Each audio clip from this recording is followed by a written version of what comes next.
अस्सलामुअलैकुम, welcome to health and happiness with doctor Warda Sikandar. एक नए एपिसोड के साथ, एक नए टॉपिक के साथ EFUM हेल्थ फोरम, जहाँ रोज़ाना हम आपको मिलवाते हैं मुख्तलिफ हेल्थ प्रोफेशनल से। घर बैठे आपको बताते हैं बीमारियों और उनके सलूशन के बारे में।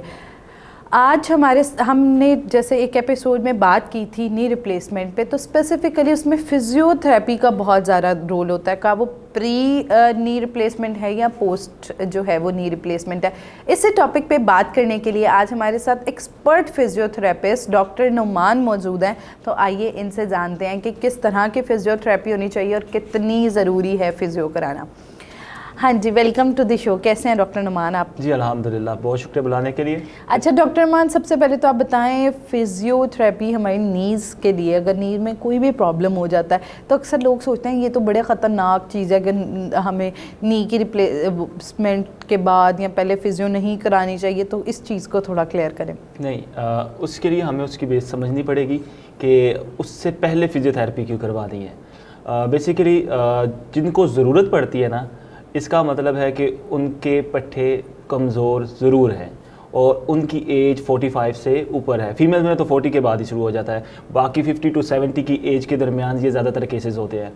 तो उसके लिए क्योंकि इस एज में है, ऊपर ऑस्टियो आर्थराइटिस है, जिसका मतलब ये है कि डीजेनरेट होना है मसल ने, टिश्यूज़ ने, ठीक है। पट्टे कमज़ोर हैं, नी रिप्लेसमेंट एडवाइस है।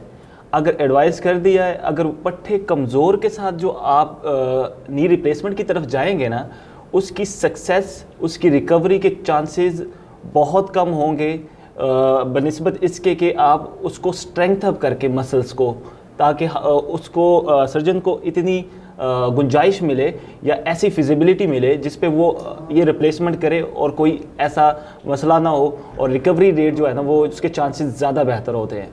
और इसका जो ड्यूरेशन है ना, वो आप 1 मंथ पहले स्टार्ट कर लें। वैसे तो सर्जन एडवाइस कर देगा 1 मंथ पहले आप स्टार्ट कर दें, क्योंकि 2 वीक्स तो कम से कम आप अगर आप इनिशिएट करते हैं, मसल एक्टिवेट करते हैं, उसके बाद स्ट्रेंथनिंग की तरफ जाना होता है, तो वो उसके लिए 2 वीक्स चाहिए होते हैं। तो 1 हफ्ता आपको ये लग जाएगा, 2 हफ्ता स्ट्रेंथनिंग में जाएगा और 1 हफ्ता उसकी ट्रेनिंग में, ठीक है। तो स्ट्रेंथनिंग कैसे करनी है वो तो आपका फिजियोथेरेपिस्ट आपको बता देगा कि ये क्योंकि ट्रेनिंग जो एक्सपर्ट होगा वो उसका बता देगा उसको स्ट्रेंथन करने की ज़रूरत क्या है।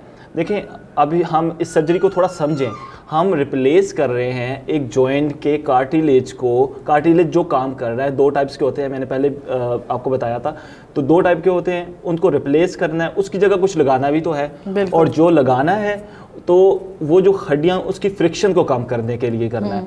अब एक तो वो आपको जो मेटल और प्लास्टिक का जो मटेरियल नी कैप्स के टाइप और कुशन के टाइप वो लगा देंगे, लेकिन उसके साथ आपकी अगर बॉडी की मसल जो टिश्यूज़ हैं, जो जॉइंट्स को सराउंड करते हैं, अगर हम उसको स्ट्रेंथ अप नहीं करते तो फिर जो है ना आपकी जो रिकवरी रेट है ना या उसकी सक्सेस है वो उसके चांसेस कम हो जाते हैं। तो इसलिए पहले करवाना बहुत इंपॉर्टेंट है। जितना अच्छा आप पहले स्टार्ट कर देंगे, स्ट्रेंथ अप कर देंगे मसल को, सर्जरी उतनी ही बेहतरीन होगी। All right. और इसी तरह जैसे आपने बड़ा ज़बरदस्त वेल एक्सप्लेन हमें किया, इसी तरह अगर पोस्ट सर्जरी है उसमें किस तरह फिजियो जो है वो? जी, पोस्ट सर्जरी में तो फिर उसकी इम्पोर्टेंस तो है ही है, और उसके बगैर तो सर्जरी जो है ना वो क्या कहते हैं कंप्लीट नहीं है, ठीक है ना। तो ये तो आपका रोल इसका जो है ना वो इम्पोर्टेंट है ही है। उसमें हम सबसे पहले स्टार्ट करते हैं जब सर्जरी हो जाती है, सबसे पहले पेन मैनेज करनी होती है। तो पेन मैनेज के लिए जो इंटरवेंशन फिजियोथेरेपिस्ट हम यूज़ करते हैं वो डिफरेंट किस्म की होती है। एक तो फौरी तौर पे एंटीबायोटिक और एनसेड्स वगैरह स्टार्ट कर देते हैं, पेन किलर्स वगैरह, क्योंकि उस वक्त पेन की इंटेंसिटी ज़्यादा होती है। जिस तरह पेन मैनेज होती है, हम उसको बेड पे जो है ना कुछ ऐसी एक्सरसाइजेस स्टार्ट कर देते हैं कि हीलिंग प्रोसेस स्टार्ट हो जाए और मसल एक्टिवेट होना स्टार्ट हो जाए। फिर विद इन वीक वो जो फेज़ गुजर जाता है, फिर हम आगे की तरफ जाते हैं। आगे की तरफ 2 वीक्स, क्योंकि हमने उसको स्टैंडिंग पे लेके आना होता है। स्टैंडिंग पे लेके आना होता है विद स्पोर्ट, विदाउट स्पोर्ट। वो सर्जरी जो करता है वो रिकमेंड करता है कि अब हमने जाना है, क्योंकि हर सर्जन का अपना ज़रा ओपिनियन होता है। तो उसके लिए हम स्ट्रेंथनिंग जो बेड पे है वो करके उसके बाद वॉकिंग फ्रेम या किसी स्पोर्ट के साथ उसको खड़ा करना शुरू कर देते हैं। अगला हमारा जो फेज़ होता है वो होता है स्ट्रेंथनिंग का, है। स्ट्रेंथनिंग के लिए हमने क्या करना है, वो बैठ के भी एक्सरसाइजेज हैं, वेट बियरिंग एक्सरसाइजेज भी हैं, और इसमें जो फिजियोथेरेपी जो एक्सपर्ट है जो भी है वो अपने हिसाब से उसको करवाता है। उसके साथ बैलेंसिंग बहुत इंपॉर्टेंट होती है कि बैलेंस भी मूव करता है। तो अगला फेज़ में हमने बैलेंसिंग उसकी स्टार्ट कर देनी है, ताकि जो वॉकिंग फ्रेम है उससे हमने क्योंकि हमने स्पोर्ट लस करना है उसको, तो लेके आना है। जी स्पोर्ट लस करना है उसको, इंडिपेंडेंट करना है, तो वॉकिंग फ्रेम तो हमें हटाना पड़ेगा। तो फिर हम बैलेंसिंग पहले स्टार्ट कर देंगे और फिर उसके बाद उसको स्पोर्ट्स से भी हटा देंगे।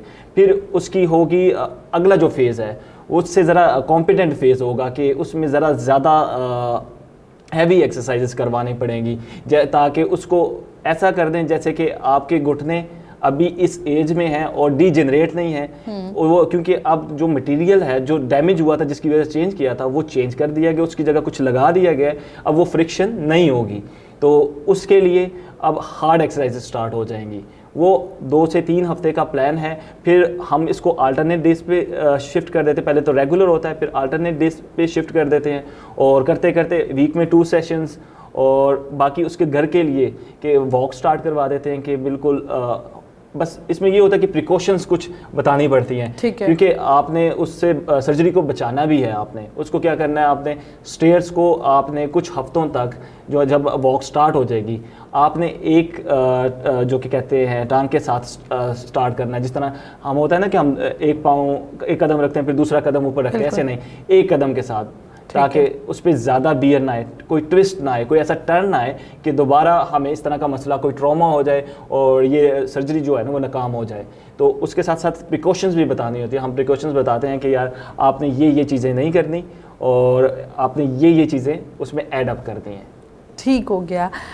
डॉक्टर नोमान हमारे साथ मौजूद थे, फिजियोथेरेपिस्ट हैं। इतना अच्छा ज़बरदस्त वेल एक्सप्लेन इन्होंने हमें किया, बताया कि नी रिप्लेसमेंट जो है उसके बाद प्री फिजियोथेरेपी और पोस्ट फिजियोथेरेपी कौन कौन सी बेहतर एक्सरसाइजेज होती हैं और किस तरह जो हम जो है वो कर सकते हैं। तो hope you like this episode. अगर आप भी नी रिप्लेसमेंट आपने कराई है या आप करवाने वाले हैं तो आपको चाहिए आप लाजमी प्री और पोस्ट जो है फिजियोथेरेपी का ख्याल रखें और अपने करीबी फिजियोथेरेपिस्ट को कंसल्ट करें। और अब आप घर बैठे हमारे EFUM हेल्थ फोरम पर मौजूद कंसल्टेंट्स को भी कंसल्ट कर सकते हैं। अगर आपका इस टॉपिक से मुतल्लिका कोई भी सवाल है तो आप कमेंट सेक्शन में हमसे पूछ सकते हैं। Don't forget to subscribe our channel. मिलते हैं एक नए एपिसोड के साथ। अल्लाह हाफिज़।